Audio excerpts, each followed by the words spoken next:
Across the United States, thousands of hikers vanish into forests every year. A handful simply disappear, becoming ghosts in the landscape.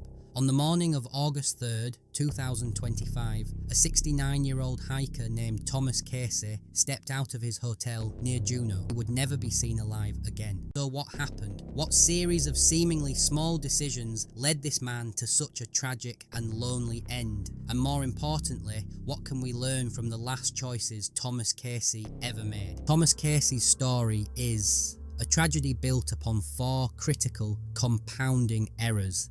Errors that can serve as lessons for anyone who ventures into the wild.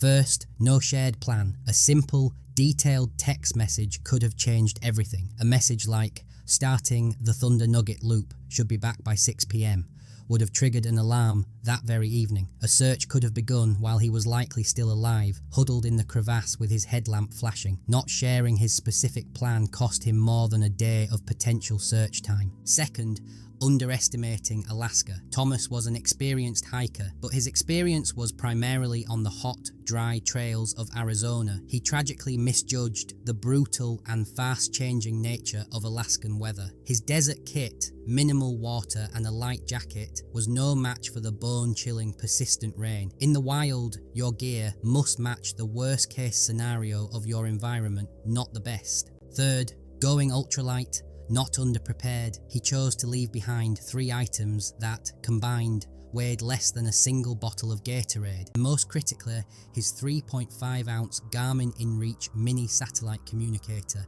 has a one-press SOS button that sends a distress signal and location to a 24/7 emergency response centre. Pushing that button would have almost certainly kept him alive. Fourth, the solo penalty. Hiking alone doesn't cause mistakes, but it amplifies their consequences exponentially. When you are alone, it can become a death sentence. Experience is not a substitute for backup. No matter how skilled you are, you can't splint your own shattered femur or pull yourself out of a crevasse